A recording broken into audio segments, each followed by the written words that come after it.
congratulations on this victory. Anong masasabi mo sa naging performance ng team na nailaban niyo until set 5? Very tough games on the first game, no? Medyo, nandun pa rin naman yung adjustment namin. And, medyo okay din yung nilaro ng galleries talaga. Kaya, napunta tayo sa game set.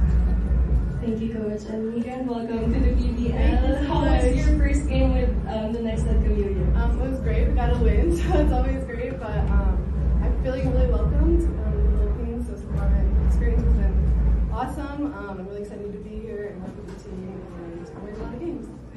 Thank you so much. And May, best player of the game, how does it feel to be able to get this win? And yun nga, kahit set 5, nakuha niyo pa rin yung panalo against Galleries. Siguro, na-build din namin yung confidence namin. So, yun yung pinaka-importante. First game of the season, kailangan manalo. Kasi yun yung magdadala ng pacing namin throughout the season.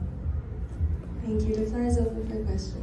Megan, this is your first time in the PBL. What can you say about your adjustment with your team and the playing style here in the Philippines? I would say it's a lot faster, I think, than I'm used to. Really scrappy, plays are a little bit longer, so I think just adjusting to the length. But overall, it's been good. I think a fast transition, but I've been welcomed with open arms. My teammates have been super supportive, the coaching staff. So yeah. May para sa'yo new system sa coaching, and then of course may mga new teammates also. Gano'n na lang nyo, I guess, nag-work together yung buong team para kumbaga buo kayo na pumasok kayo dito sa new conference na to?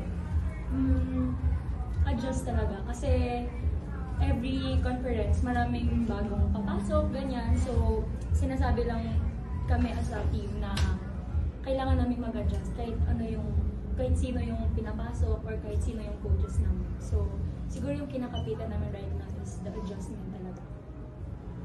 Coach, yun, kamusta lang yung adjustment nyo? Siyempre, from Coach Tawa ngayon, may si Coach Chen naman yung kasama. And then, paano rin yung naging adjustment nyo since dalawa yung nalis yung import? And then, quick adjustment lang din yung kanina with Megan. Yeah, well, yun nga, medyo struggle kami dun sa decision making namin kung ano. Kasi nabigyan siya ng go signal na go yung si Megan. Kaya, and then si Megan kasi na kasama lang sa team ng training is 1 day lang.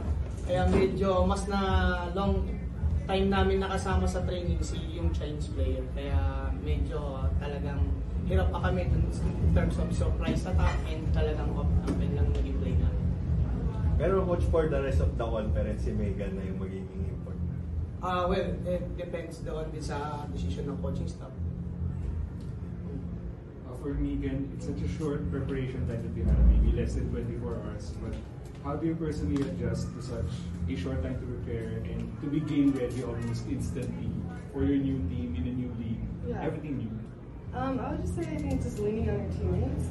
I always put my best foot forward, and I'm always ready in a sense. In this league and in all leagues, you always have to be ready. So I think just trusting in my game and my teammates and my coaching staff, knowing that they trust me gives me the confidence to go out there and play hard. And for Coach, personally po yung naging changes po over the past few months, paano nyo rin po siya tinig or hinandle yung change of responsibility po from the past team to next team?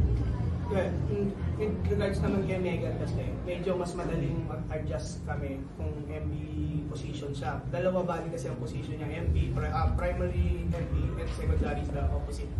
So, tingin namin naman yung adjustment sa team, mas medyo okay siya doon sa MB position.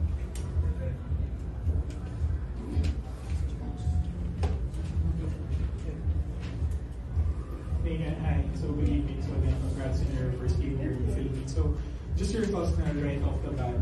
It was already first game here in the Philippines. Just your thoughts, it's already a 5-set game.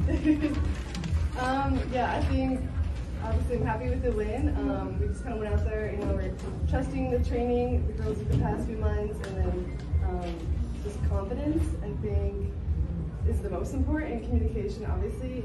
I know I'm new, but I think we did a great job of just going out there, playing our game, worrying about our side. Credit to the other team, they're a great team, and it was a lot of fun. Alright. So here's follow-ups. I know it's still a small sample size, but what would you say about your fit here with the Nextlet early on? I think I'm fitting in really well. The girls have been super supportive, helping me out with just communication things, learning the calls, and just like the little things and system of the team. So yeah, I think it hasn't been too hard. I think it's happened fast, but I think I'm grateful for my teammates and the coaches for helping me out. Thank you. Yeah.